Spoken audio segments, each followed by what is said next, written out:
Please stay tuned for important disclosure information at the conclusion of this episode. Hi, and welcome to The Long View. I'm Christine Benz, Director of Personal Finance and Retirement Planning for Morningstar. And I'm Jeff Patak, Chief Ratings Officer for Morningstar Research Services. Our guest on the podcast today is author and blogger Fritz Gilbert. Fritz and his wife retired at age 55, and he has been writing about the experience. His blog is called theretirementmanifesto.com, and he also wrote a book about retirement called Keys to a Successful Retirement, Staying Happy, Active, and Productive in Your Retired Years. Fritz, welcome to The Long View. Hey, thank you very much, Christine and Jeff. I've been a longtime fan, and I'm excited to be on your show. We're excited to have you here. We wanted to talk to you because you retired early, which a lot of people aspire to do, but not crazy early. So can you give a little bit of background on your career and how and when you decided to retire? Sure, Christine. I think mine was a pretty typical course. I went to college, liberal arts school, majored in business, got out and just started doing the interview circuit, got a job in the aluminum business thinking, I'll do it for a couple of years, get some experience. And 33 years later, I retired from the aluminum business. So it turned into a very good career for me. Basically a corporate America career. Worked around, corporate headquarters the last 10 years of my career, but spent quite a bit of time moving to sales offices, plant manager jobs, things like that. So kind of a diverse corporate environment. And, basically just saved as I went, didn't go crazy, but every time I got a raise, I'd try to save most of it, and really didn't even think much about retiring early until probably my mid 40s. And I had some friends that were in their 50s that were getting out and started looking at the numbers and said, I can do this. And just started, getting serious about analyzing everything and made the decision to get out at 55. And I've had no regrets since. Were you a personal finance enthusiast along the way during your career? Absolutely. It's always been a hobby of mine. I call myself a personal finance hobbyist. And, I've always had an interest in this stuff. Back when, people still got magazines, I got all the money magazines and, read all the articles, and I've always managed my own investments. And, it's amazing, especially now with podcasts and blogs and everything else, you can get very educated on any topic that interests you. And fortunately, personal finance was one that I had an interest in. And I've always, just continued to grow and learn as much as I can. You write extensively about the financial and also non-financial aspects of retirement. One of the non-financial topics that you discuss in your blog is the lack of structure that often accompanies retirement. So was that a difficult adjustment for you to make? Yeah, it's a great question, Jeff. I think most people focus on the financial side. And one of the things I've learned writing about preparing for retirement and now 3 years into retirement is how important the non-financial aspects are. And they really have to be addressed in your retirement planning phase. And one of those is structure. And, people don't realize, when you leave work, you're not just leaving work, you're leaving that structure that work provided. And suddenly when you retire, there's no structure in your life. And fortunately, in my case, to answer your question, I was aware of that. Obviously, I'd been doing a lot of research. I'd been thinking about it. And I did not have a difficult adjustment. I had a very smooth transition into retirement, wrote a book about it because it went so well. But I've seen a lot of people that struggle with that. And one of the big reasons they struggle is because they don't recognize how much that structure is a part of their life until it's gone. So how do you counsel people on that front? Because it seems like it would be really difficult to find a happy medium where you could either be like, woohoo, vacation, I'm just going to binge Netflix, or get super structured, where you really, how do you thread that needle? Yeah. And, I think it's different for everybody. The advice I typically give is, number one, recognize it's going to happen. That's a huge component of it. Just being aware of it and thinking about it before you actually cross what I call the starting line when you enter retirement. And I think recognizing it and then thinking about, what do I want to do? And almost everybody wants or needs some structure in their life. And in my personal situation, basically, I just kind of experimented with it. And I've got probably 3 hours of my day that are pretty structured. I exercise, in the morning, I go to the gym, I carve out that time. I carve out time in my writing studio to work on the blog. And then the afternoons are pretty unstructured, and we'll go out and go kayaking or hiking or whatever, strikes our interest in the afternoon. So the mornings tend to be structured and the afternoons tend to be less structured. And I think most people I've talked to find some kind of balance. And the advice I'd give is just experiment with it, recognize that it's going to take some time, And if you're feeling a little bit off balance, add a little bit more structure or take a little bit away and just find what works for you. Yeah, you've written about sort of the idea of maybe experimentation, especially flexibility and being willing to go with the flow as a key ingredient to success in retirement. So based on your experience, why do you think that's so important, and how can those of us who aren't especially good at it become more flexible? Yeah, great question. And I appreciate you guys focusing on this non-financial stuff. It really is important. You know, the way I think about it, if you think about what you thought your career was going to be when you were in your 20s, you missed it by a mile, right? There's a lot of things that happen that you didn't see coming and whatnot. Retirement's no different. When you're in your final couple of years of work and you're thinking about what retirement's going to be, I guarantee it's going to be different than what you think it's going to be. You just don't know how it's going to be different. So I think recognizing that you're just going to have to be flexible and be willing to move with things. I'll give you a quick example. Our daughter was up in the Pacific Northwest. She married an Army guy and he was based out there. So, we're doing, hey, long-term RV travel. We'll spend the summers out there. We'll visit. They've got a granddaughter for us. Well, he got transferred back to Alabama, which is, probably 5 hours from our house.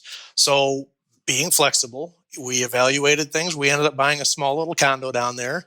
And now our retirement lifestyle includes a week a month in Alabama visiting our granddaughter. Had no plans on that, never saw it coming, but just taking advantage of opportunities as they present themselves and recognizing that things are going to change is a big part of finding a way to be successful as you manage your way through your retirement. So one thing that you come back to again and again on your blog is the importance of having a sense of purpose in retirement. And this is something we've discussed with other guests as well. You've written about how you and your wife discovered a new sense of purpose, especially in the charity that you started together. And I was inspired in reading about that charity. Can you discuss that and tell us a little bit about what you do there? Yeah, thanks, Christine, for the chance to shout out. It's called Freedom for Fido, and all the credit goes to my wife, and we can talk about her transition. We'll talk about that, I'm sure, as we go. But basically, she's always had a passion for dogs, and we live in kind of the southern Appalachians up in North Georgia near the start of the Appalachian Trail, and there's a lot of dogs on chains in this area, and it just broke her heart. And she saw a thing on YouTube. Mike Rowe, the guy from Dirty Jobs, was doing a feature focus on a charity out in Oregon that did this. And she said, man, we need this here in Blue Ridge. She said, I can do this. And, son of a gun, she started taking the first couple steps. And 2 years later, it's turned into a major charity. It's kind of like, if you think of Habitat for Humanity, we go out and we build fences for free for low-income families that have dogs on chains. And it's developed this whole sense of community with the volunteers. It's rewarding beyond words when you release the dogs from the chains and they go running around their enclosure. And it's just turned into this wonderful aspect of our life, which is really what the definition of purpose is. Something that you do with your time that brings a sense of fulfillment.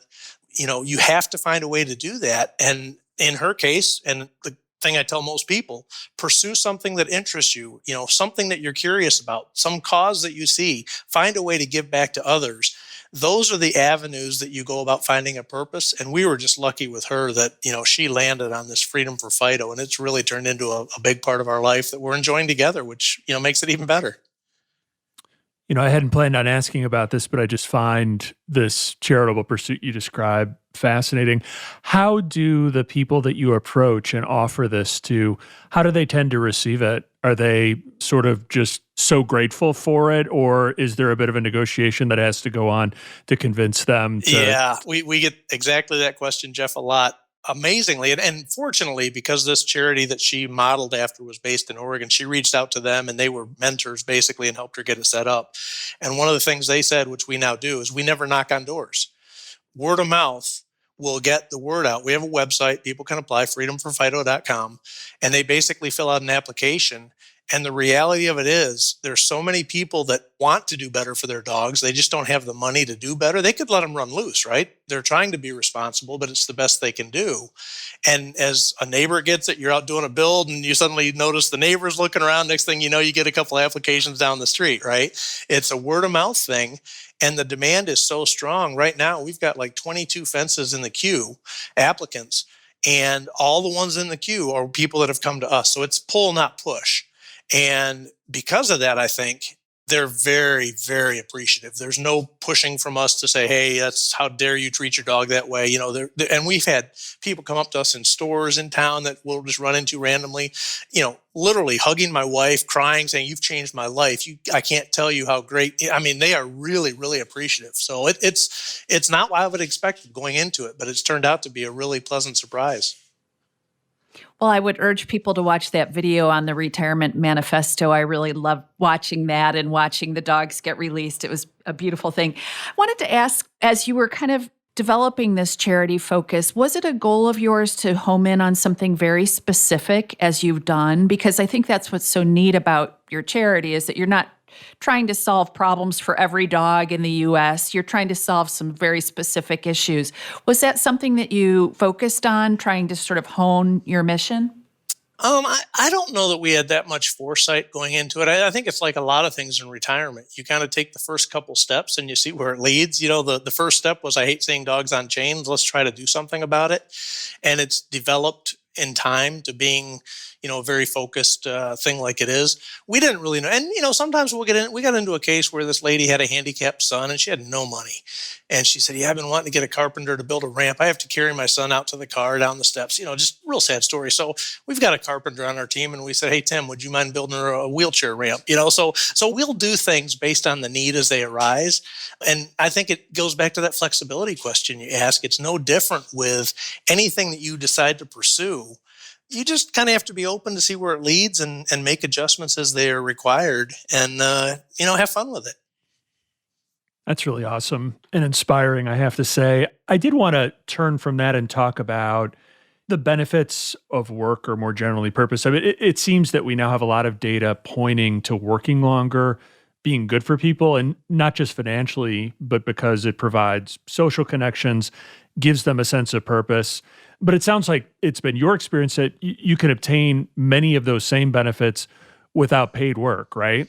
Absolutely, Jeff. And I tell you, I think the advantages of getting them without paid work is everything you're doing is now something you're voluntarily doing, right? So it makes it even more rewarding. But I think the thing that people don't realize, and you touched on it, is how much more, I think I mentioned this earlier, but how much more there is to your work life than just the financial. You've got your social network, you've got a sense of purpose, you've got structure, you've got somebody telling you what to do, you get a pat on the back when you do a good job, you get feedback, you've got objectives. And it's not just the financial that you need to find a way to replace when you retire. You really need to think about all those other things. And you're right, a lot of people continue working, and that's okay. The thing that I would encourage people is don't just continue working because of if you need money, you need money. But experiment with trying to fulfill those other areas that you are currently getting met through work. Try to develop other avenues to get those met. I've got my blog, my wife's got her charity. There's a lot of things that we've developed in our retirement that provide a lot of those other things that work provided. And these are the best years of our life. We're absolutely loving it. So you're right. There are things that you get from work that you do need to think about how you're going to replace those, because your life will struggle a little bit if you suddenly lose all that and you have no plan for how you're going to build some of those back in.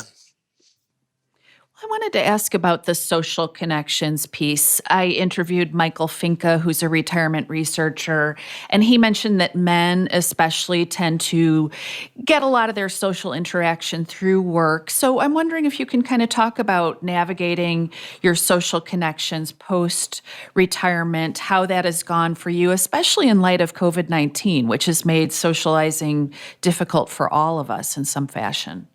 Yeah, and a key topic. I mean, you look at relationships. There's a whole chapter in my book on relationships. And I think people, especially men, I was the same way. Majority of my relationships were work-related. And, I read a post. I don't know if you guys ever look at Raptitude. It's a really interesting post, a guy named David. And he wrote a post once named How to Make Friends as an Adult. And I read this. That kind of makes sense. And he goes, it's not hard. He said, just invite people to do stuff with you, like if you're going to go out and have, dinner, invite some friends to go to dinner with you. So we've been intentional. Matter of fact, for Halloween, we've got coming up in a couple weeks, we put together there's a haunted mine tour because there's an old copper mine up the road. And we invited, 2 other couples to go with us. So it's going to be the 6 of us. And, I think it is something you have to be intentional about, and it doesn't come naturally. but your retirement will be better if you make the effort to do it. And the thing is, that guy that you invite to lunch, that person you invite to go out and go golfing or whatever, they're probably in the same boat you are. People like to have that social interaction, but it's not intuitive how to go about it. And people are typically pretty responsive to going out and do things because, they're retired, they're sitting around, they're looking for things to do. Hey, that sounds fun. So I take people mountain biking and golfing and kayaking and hiking. We do a lot of things. And really, I would say I've got more friends now than I ever had when I was working. And it's been by design. It's intentionally taking those acts to find ways to interact with people. Yeah, we were going to ask you about that. We had Dr. Laura Carstensen from the Stanford Center for Longevity on the podcast a few weeks ago. And one of the things she mentioned is the way social networks often shrink for older adults, but a lot of that is intentional. People maintain close bonds with a few friends rather than an expansive social network. We were going to ask you if you and your wife are finding this to be the case, but it sounds like for you it's the antithesis because you have been so purposeful about making sure that you are maintaining those relationships. Is that right? Yeah, that's correct, Jeff. And I'll tell you the other thing, and we did not really see this as a benefit of starting the charity, but we have really developed, we call it the Fido family. There's this group of volunteers, probably 100 people strong. And, some of those people are now our best friends. And, we've still got maybe two couples that are, probably closer friends than the rest, and we'll do more things with them. But if we go out in town, we always see people we know. We moved to a smaller town on purpose, right? We wanted to be in a place where you know your neighbors and you see people that you know when you're walking down the street. But the real benefit of this Freedom for Fido thing is, people are looking for ways to get involved in charities. They like what we're doing, so they show up at a build. Next thing you know, we've got, one or two more friends, right? Because one or two new volunteers have shown up and they start showing up on a regular basis. We get to know them. Oh, you're from Iowa. And, you get talking about their backgrounds and it's surprising to me how big our network of friends has become in retirement. And it really is because we were intentional, as I mentioned, but also because we got involved in this charitable work. And I think that's another avenue for people that are looking for relationships. Well, reach out and get plugged in somewhere. There's people doing things, just become a part of it. You've written about how people should have a bucket list for retirement. Many people do, but that it shouldn't all be about travel or sort of stereotypical aspirations. It should be broader. So can you talk about that, sort of developing and evolving your own bucket list for retirement? Yeah, Christine, this is actually a sad story. I write about it in my book. But when I was in my 20s, I knew a guy that committed suicide. He was in a class with me. And the next day we came into class and we're like, hey, where's Bob? I won't use his name, but where's this guy? And the instructor said, terrible news, but Bob committed suicide yesterday. And we're like, oh, and he goes, let me just tell you something about Bob. He said, what I've come to know. And the story he told has resonated with me ever since. And what he said was, life is like a wheel. And you've got all these spokes in your wheel. And if you keep your spokes roughly the same length, the wheel rolls a lot better. And he said Bob had his spokes out of line. He had one, some spokes were too long and some were too short. So for the last, 30 years, that's always resonated with me. And it's about finding balance in life and all those things. But it's no different in retirement. And when I think about building a bucket list, everybody goes to travel. But I would encourage people, I have 5 buckets in my bucket list. I've got travel, I've got kind of personal development, hobbies, I've got charity, spiritual development, relationships we talked about. So, be intentional on thinking about how you can develop all the spokes in your wheel and focus on trying to keep them the same length. If you're aware of a spoke that's too long, work on bringing it back in. If the one's too short, okay, let's go work on that for a while. You've got the freedom to focus on what you want to focus on. And it's a really good time to focus on that balance in your life. You'll have a better life as a result. You've often written about embarking on retirement together with your wife. Were there any aspects of your respective retirement visions that didn't sync up? And how did you close any gaps that may have existed? Yeah, that's an interesting story, actually. We thought so. We talked a lot about it as I'm getting ready to retire, and we thought we were aligned. Everything's good. And then a couple months into retirement, my blog's doing well. I'm busy. I'm loving life. And my wife, she was taking care of her mother. She had Alzheimer's. She lived with us for 4 years, and then she moved into a nursing home. And my wife was over there, probably 5 days a week. And back when I was working, earlier in my career, she had been a stay-at-home mom. So what we came to realize after the fact was basically my wife's job was caregiving. She'd been a caregiver to our daughter. She'd been a caregiver to her mother. And when her mom passed away 3 months after I retired, that just stopped. And in a way, it's no different than losing a job, right? The difference was we hadn't really been planning for that as a retirement transition. We knew she was going to pass away, obviously, but we had no appreciation for how core of an element that was in my wife's life. And she went through a transition, now suddenly her primary task is gone. I'm out there doing great. I'm loving my retirement. She's kind of like, well, wait, I got to figure this out. And that's when she came upon this, freedom for Fido and starting the charity, and everything's fine now. But it was a really good reminder that you don't always have to just think about retirement as traditional retirement. If you've got a stay-at-home spouse, it's going to be as big a change for them as it is for you. Suddenly you're home all the time. Make sure you're talking about it up front and get prepared for that, but also recognize that if they're doing caregiving, when that stops, that's going to be a big transition as well. Not only do you lose a loved one, but you lose that thing that's been giving you your structure and your sense of purpose and all those things we talked about earlier. It doesn't have to be because of a job. So that was a really interesting experience. I'm pleased to report that it's gone great and things are good, but it was a transition. And I think retirement is all about transition. And that was kind of her story of what her transition was like. You and your wife made the decision to move prior to retirement, to downsize a little bit. What are the key considerations that people should bear in mind when they're thinking through their housing choices in retirement? Yeah, we did. We lived in the city, and we had a weekend cabin up in the mountains, and we decided to move up here for retirement. We had decided that a few years before retirement. But to answer your question, I think the first thing you need to think about, and do this while you're still working, you've got a couple of years left to work, really start visualizing what you want your life to be in retirement.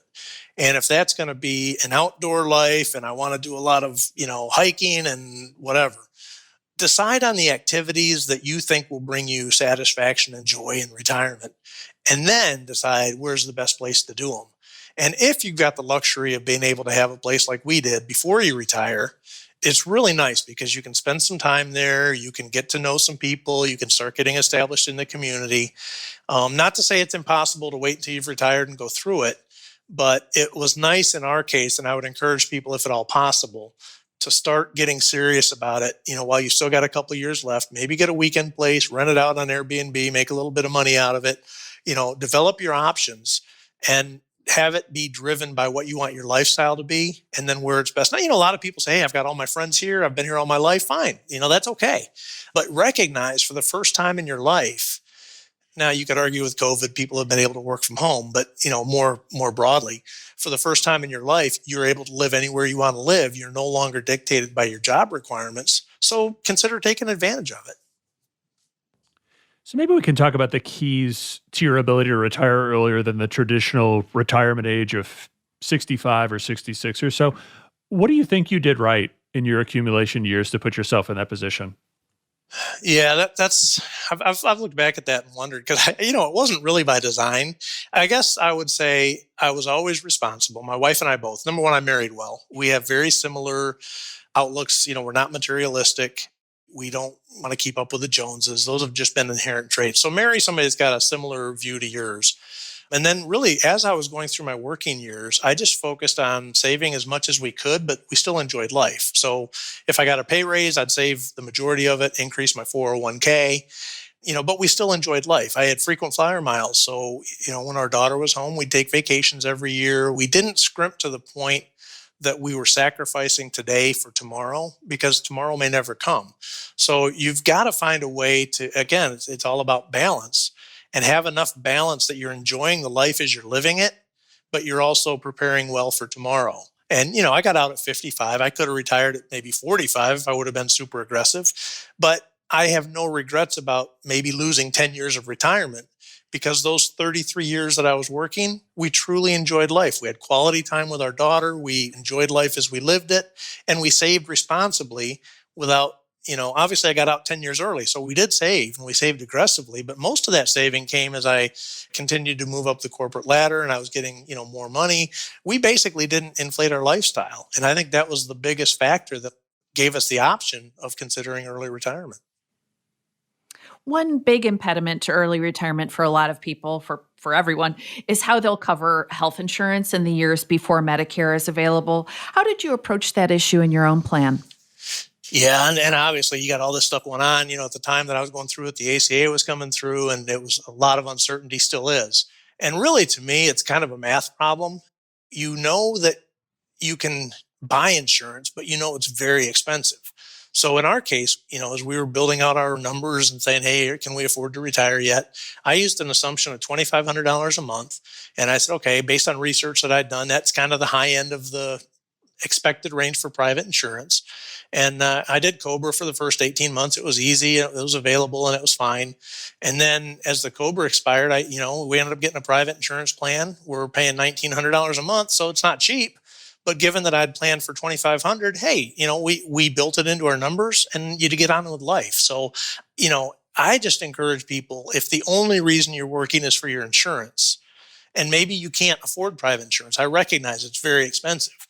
But if you plan for it and build it into your numbers, you'll be able to find private insurance. You're going to have to pay for it. So recognize the cost, build it into your numbers. If your numbers say you're able to do it, do it. Do COBRA for a while. You got time to figure it out. But in our case, it's worked out fine. It's just, it's a lot of money, but that's just the reality of what it takes to retire early. You said that the most popular article ever on the Retirement Manifesto site is called 20 Steps to Take in the Year Before Retirement. One of those steps is to create an in-retirement budget and then trial run living on it. Can you walk us through that process? Yeah, that site's gotten 20 steps to take in the year before retirement's gotten a lot of comments. It's an interesting post, but yeah, definitely. Retirement ultimately is a math problem, and you can't solve a math problem without numbers in it, right? You've got to put some numbers to it. And what we did, we've never tracked our spending. We've always saved, a certain percent, increased it every year, and lived on the balance. But we knew we couldn't be that informal in retirement. So we actually tracked every penny we spent for a year. We made it 11 months. We didn't do a full year. It's pretty onerous, but we knew it was important. So we tracked every dime we spent, and we basically looked at, okay, here's what it is today. We know what it is today. It's grounded, it's solid, it's fact. How do we think that's going to change in retirement? Healthcare, we just talked about, right? So you change those things that are going to increase. You're not going to be commuting anymore. You're not going to be buying clothes for work. You're not going to be buying lunch in the office, whatever. Make the adjustments. You're not going to be saving anymore. So you can take the savings and take those off and make a before and after retirement. We were conservative in almost all of our assumptions. Again, insurance, I talked about $2,500 a month. It ended up being $1,900. Fine. But be conservative and build as solid an estimate as you can, because all the math is driven by what your expected expenses are going to be. And you've got to get that as accurate as you can. So that's the most important thing. The trial run, basically then, okay, you say we're going to live on X per month.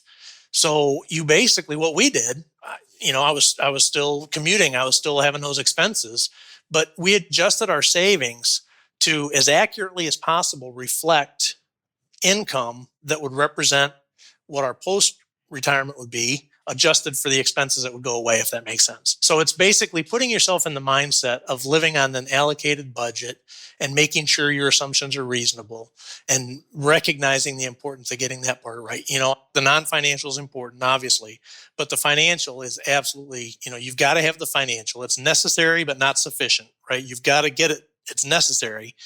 And this is, to me, the most important thing that most people overlook. I'll use the 80% rule. I'll be fine. No, don't do that. Are you going to pay off your house? Are you going to relocate? Are you going to downsize? We modeled all that stuff.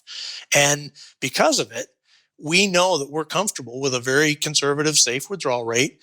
And we really don't have a lot of financial concerns because everything that we're spending is pretty much in line or slightly below what we had planned when we were making the decision. Well, I want to ask about how you approached withdrawal rates, but before we get into all that, I wanted to talk about this one-off expense reserve account that you've written about. It's kind of an emergency fund for retirement. Yeah. Can you talk about how you decided how much to hold in it? Yeah, I give all the credit. I read an article or a book from the Wall Street Journal. It's over in my bookcase. I could go over there and get it, but I won't. But it's the retirement planning book that the Wall Street Journal put out. And that's where I got the concept.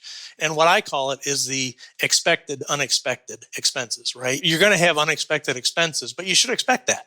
You're going to have to replace your roof every 15 years. You're going to have to get a new air conditioner every 20 years, right? You're going to have to replace your car every however many years. So what we did based on this book is if you look at a car, let's just do easy math. Let's say you got $20,000 in a car and it's going to last 10 years. Let's say it's $12,000 and you got to replace it every 10 years. So it's, was that $1,200 a year? So it's $100 a month.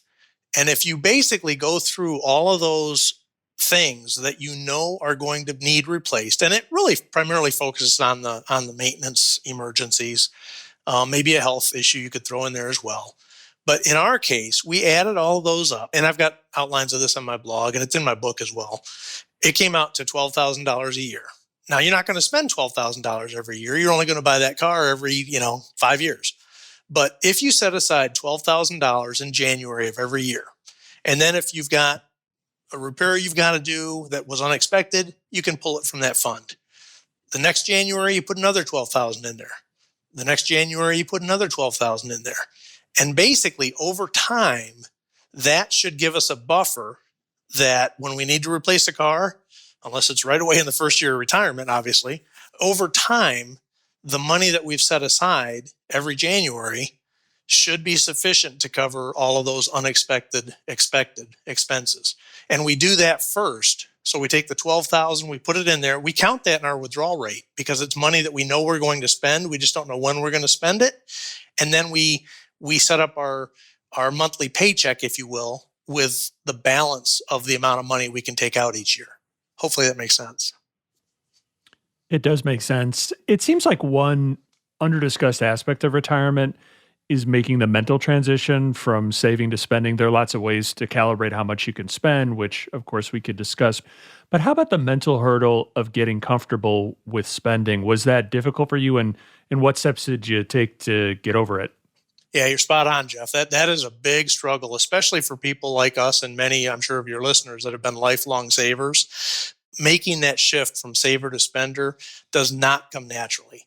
And I wrote a post, it's called, it's time to live like no one else. And it was based on the Dave Ramsey quote, live like no one else so later you can live like no one else. Most people focus on the first half of that sentence, live like no one else. So that means I've got to save. That means I can't keep up with the Joneses. That means I don't need to drive new cars. I would encourage people as they get close to retirement to focus on the second half of that. Later, you can live like no one else. To me, and that's what this post was about, that means you can be free to spend within your predefined limits without having to worry about it, right? You've made it. You know you've got a big enough nest egg to cover a certain amount of spending per year. So I think number one was being intentional and recognizing that was going to be a transition. Number two was recognizing that we wanted to be able to spend without feeling guilty. And number three was setting up the logistics that enabled it, which is basically my bucket strategy. We can talk about that later if you'd like. But basically, we've got a certain amount of money flowing into our checking account every month, and we know we can spend it. So if there's money that's starting to build up in there over 6 months, we haven't spent it all, we're below our spending target. Well, we got a little extra cushion. Okay, let's, go do something fun. Let's spend that money because there's no reason to save it anymore because we know we can spend the amount of money that's coming into our checking account. So it was really the three combined. And, it's still hard. I'll be honest. Your natural tendency is to save. But I would say we've been pretty successful at freeing those shackles and enjoying life and the opportunities that it brings us, even if it costs us some money to do it. Wanted to ask about that early COVID period. Mm-hmm. Could you share sort of how that felt for you during that period? Because it was this huge market shock, and obviously there was a lot of other stuff going on in all of our lives during that period. But how did it feel to see your portfolio balance presumably took a hit, at least a short-lived hit? How did that feel while you simultaneously were drawing upon that portfolio? Yeah, and it's the first bear market that I'd been through post-retirement. I guess the advantage was I'd been through quite a few of them in my career. You think back over the, 33 years prior, you learn the cycles of the market. And I knew going into retirement there would be bear markets. I mean, you've got to be realistic in thinking about those things. And the whole sequence of return risk, which is if the market drops early in your retirement, it greatly diminishes your ability to spend, et cetera. So, really the way we approached it was building a structure around our investments that had as much buffer as we could manage to build. And they're mainly through cash. And we built up 3 years worth of cash. Okay, sure, you're not getting any return on it, but what's it for? It's for March of 2020, right? It's for those periods when the market drops. And you're like, hey, it's okay. We've got cash set aside. We don't have to sell stocks right now. We can be patient, wait for the market to rebound. And actually, I don't know how to say this. I guess we had a little too much cash because a lot of retirees have that problem. You got too much in cash. What am I going to put it in? So we actually had a little extra cash above our 3-year target in bucket one. I actually was buying some in the market when it went down. So, the market volatility doesn't really concern me.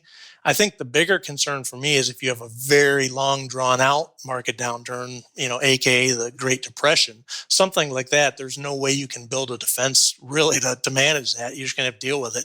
But for the typical market volatility up and down, we just built it into our strategy of how we were going to set up our assets. And I really didn't stress about it. It was a surprisingly smooth period.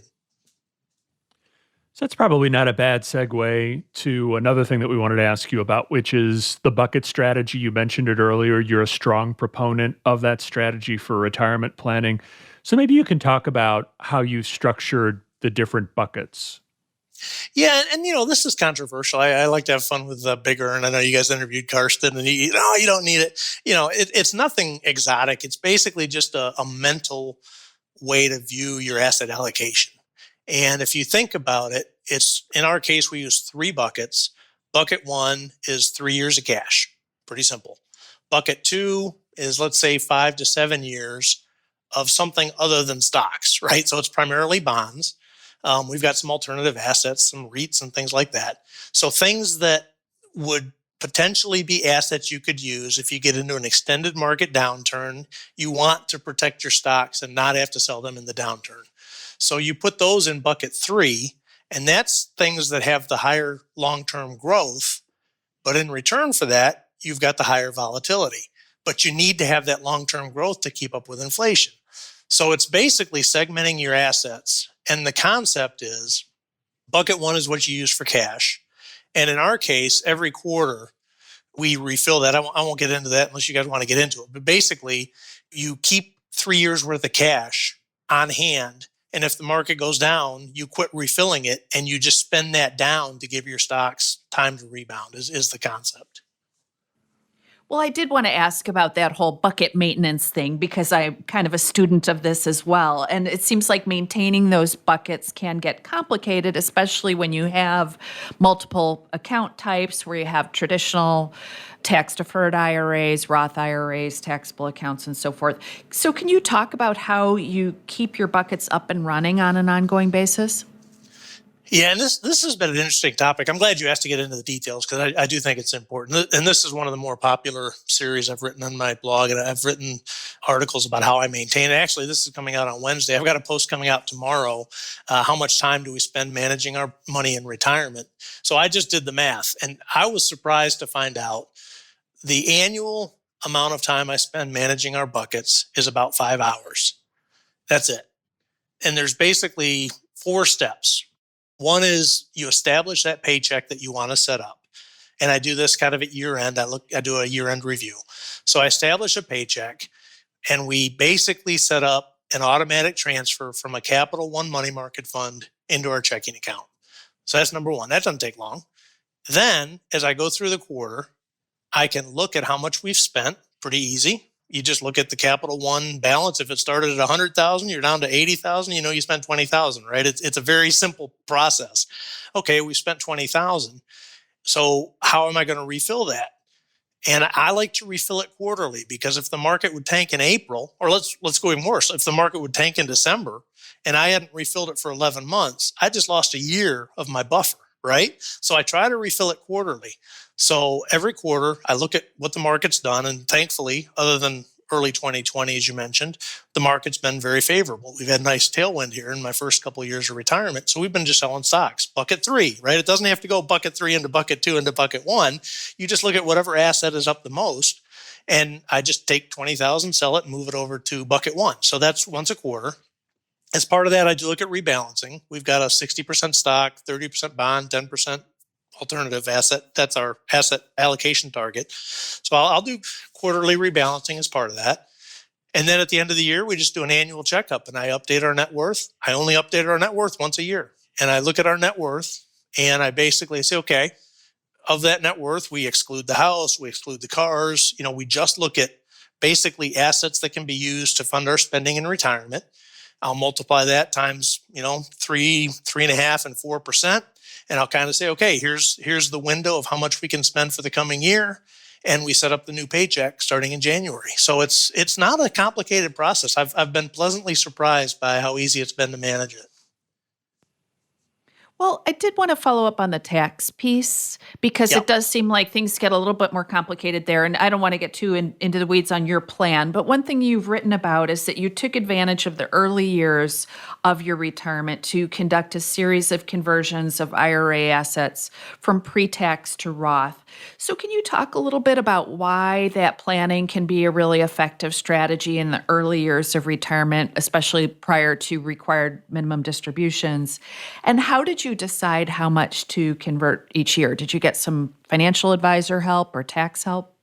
I've done it all myself, Christine, but to me, it's not that difficult. Basically, and I've written articles about this as well. It is absolutely, to me, critically important because most baby boomers have too much in pre-tax because when you were first employed, you had a 401k and it was only before tax savings, right? Oh, you got to put it before tax. Your tax rates go down. So everybody's encouraged to do before tax. And then you reach retirement. You're like, oh man, I'm going to get hit with those RMDs, right? When you turn 72. So what do? Do you wait till you're 72 and have it be whatever it's going to be? Bad approach. A much better approach is to take some of that out every year strategically. And the reason is this. Let's say you're, pick a number, $50,000 from the top of your marginal tax rate, okay? And that's where you're going to be. You have a $50,000 opportunity every year to convert that pre-tax money at your current marginal tax rate. If you wait until you retire and you get forced to take, let's say $100,000 to make the numbers easy, you'd have a big chunk of that go up into the next marginal tax bracket and you'd end up paying higher taxes over the course of your retirement.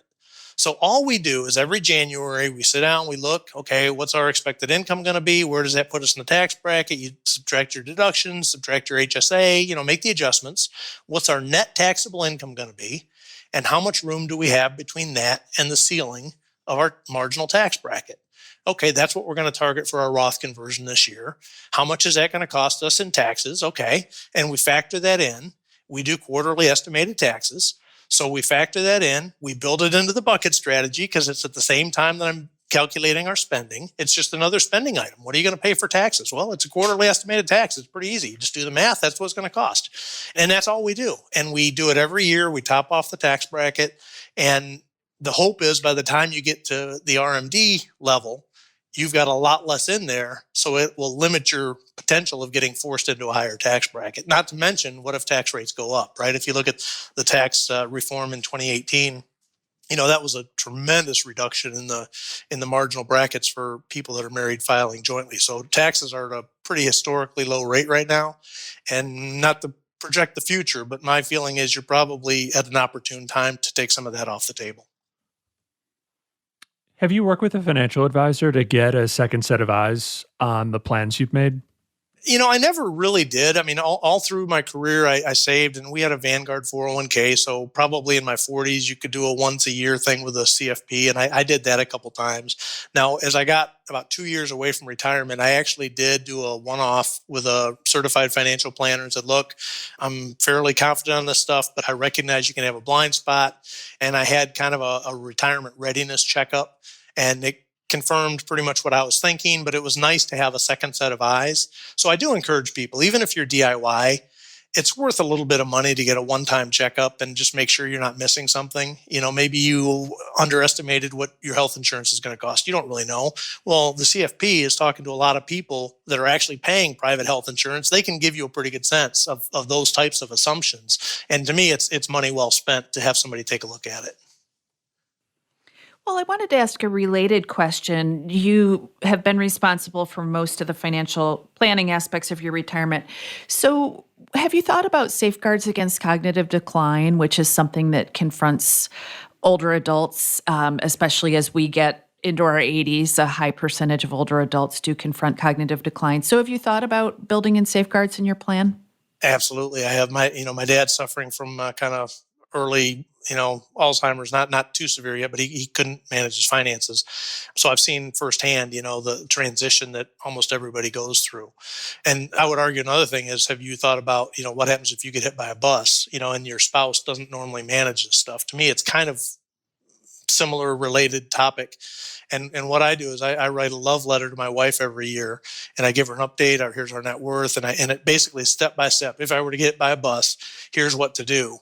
And one of the things that I tell her in there, and it's the same thing I'm planning on doing when I get to the point that I'm in my 70s, maybe I shouldn't be doing this, or you know what, maybe I just lose interest in it and don't want to do it anyway. But either way, at some point, I recognize that we're going to move this. And what we've chosen for now, we'll keep an eye on the market, is the Vanguard Personal Advisory Service. It's 0.3%, so it's cheap. And they do a pretty good job, it looks like, of managing your portfolio for you. And I've told my wife, just call Vanguard. Here's the number. It's in my love letter.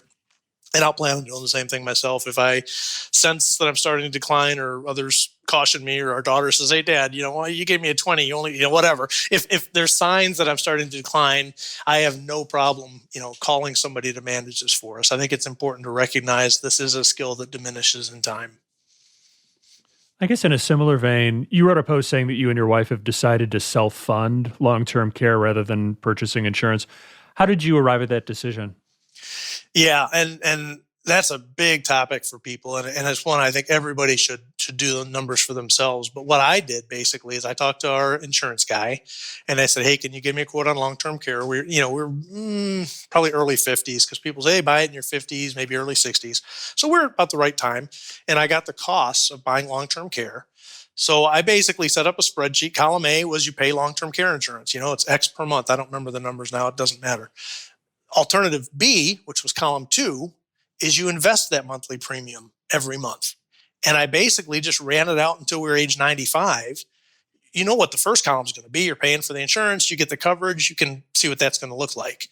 In column B, you basically just look at the compounded growth of paying yourself those insurance premiums. And in our case, based on the math, and I wrote an article, Why We Are Not Buying Long-Term Care Insurance, I think was the name of it. If we invested those insurance premiums, by the time we were age 80, we'd have about 2 years of long-term care paid for. If we waited till 85, which is kind of the nominal age, I think somewhere between 80 and 85, we had 3 years paid for. The average stay is less than 3 years. So we knew our break-even point was kind of 85. And if you go beyond that, it gets even better because your compounding is continuing to grow. So by the age of 90, I think it equated to something like $1.5 million that we'd have sitting in the bank or in the stock market. And it would cover, something like 4 years at age 90. So our decision was it's close enough that it's kind of break even. And in the event we don't need it, we've got a nice legacy that we can leave to our daughter. And the risk you take, obviously, and you have to go into it knowing the risks, is if we have a long-term care event prior to age 80 or 85. And in our case, we're healthy, we're active, we don't anticipate anything, but we recognize the risk going in that the one downside to self-insuring it is not having those insurance premiums that you've decided to invest. You've not given them sufficient time to grow to the point where you're self-insured. That's the risk, and that's a risk we decided to take. That's helpful. Another topic I'd love to hear your thoughts on is how you set your withdrawal rate. And I think we could probably do this whole interview on that topic because it's so huge. But can you kind of talk about how you arrived at what you considered to be sort of a sustainable withdrawal rate for yourself? Yeah, and everybody knows the 4%, safe withdrawal rate based on the Trinity study and all that. And then you've seen a lot of the stuff that's come out since that said, it's a little bit aggressive. And, Big Earn's done that huge safe withdrawal series, 40 some articles now, and his number was like 3.25%. I'm like, hey, he's smarter than I am. He's saying 3.25. Well, let's shoot about 3.25. So, really it's knowing the 4% is generally okay. I'm more conservative and the markets seem a little bit inflated. Let's take a more conservative approach and target between 3 and 3.5. And like I said, every year end, I look at the net worth and I kind of set up the amount that we could take based on 3, 3.5, and 4. And, right now we've been, probably below 3%. It's been, market's been great. And I've had some unexpected income, wrote the book, et cetera. So I think plan conservatively. And in our case, I worked one more year. The numbers said I could have gotten out at age 54, but I would have been closer to that 4% withdrawal rate. And I was like, what? For the peace of mind for the rest of our life to have a little bit of a cushion in the numbers, being a conservative investor, it was worth it in our case. And we've kind of targeted now the lower end of the range. We had a couple closing questions for you, one of which is, what have been the key surprises for you in retirement thus far? Yeah, I need to write a post about that. I wrote a retirement reality series where all through retirement, I've kind of been writing what I've learned. And I was so excited about retirement. I had very high expectations. And I would say my biggest surprise is that in spite of those very high expectations, it's been even better than I imagined. I mean, I can't tell you guys how much we're enjoying life. We planned for it, we prepared for it, we had a good transition into it, and it's a really good period of life. I think it comes down to the joy of freedom, the ability to do whatever you want to do, whenever you want to do it. Yeah, there's adjustments. You've got to deal with the structure. You've got to make sure you got the financials things. But, we spend very little time thinking about the money. And you'll see that post tomorrow. I think it's, 20 hours a year we spend managing our finances. We don't spend a lot of time working on that. So the two biggest surprises are how little you focus on money and how really rewarding it is to have achieved this point. And when we're still young, we're healthy, we're able to do the things we want to do. It's great. I can't say more than that. So you've accomplished a lot during retirement with the charity, your blog, and your book. What's still on your to-do list?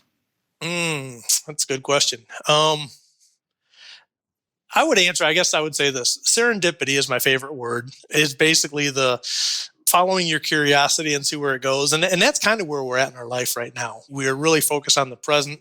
I love that song by Travis Tritt. It's a great day to be alive. I don't know if you ever heard it. If not, you gotta look it up on YouTube. It's great because it's just an upbeat, the sun's out, life is good. And that's where we're at. Now, obviously we think about the future, but we certainly focus more on the present than we do in the future. That said, there's some things we'd like to do. Obviously the COVID thing has dampened any international travel, and we'd like to do some of that. Of course, with 4 dogs, that's not necessarily terribly easy to do anyway, but I could see down the road doing some extended travel, New Zealand, maybe Scotland, some things like that.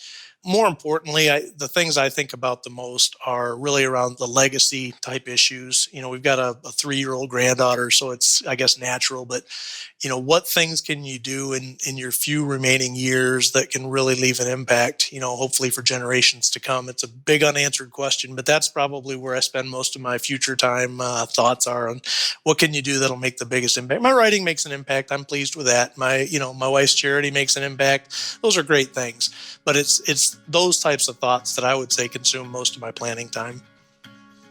Well, Fritz, this has been such a fun and positive conversation. We really appreciate you taking time out of your schedule to be with us today.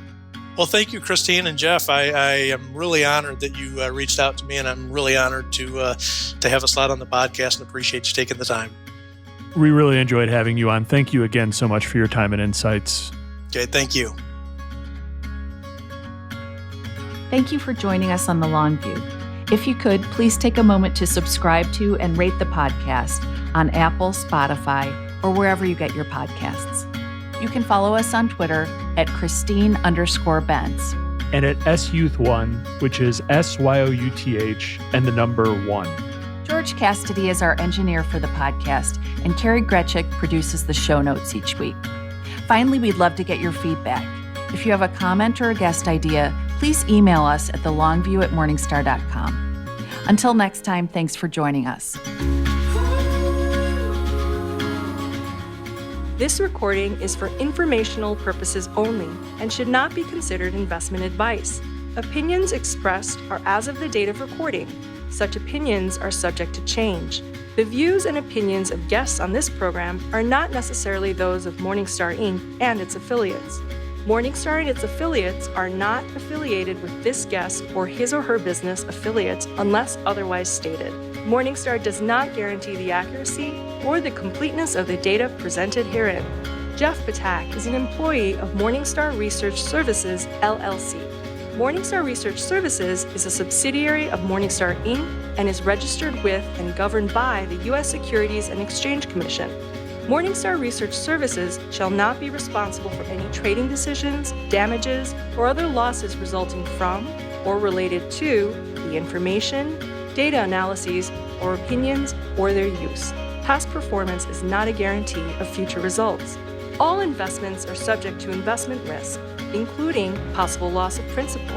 Individuals should seriously consider if an investment is suitable for them by referencing their own financial position, investment objectives, and risk profile before making any investment decision.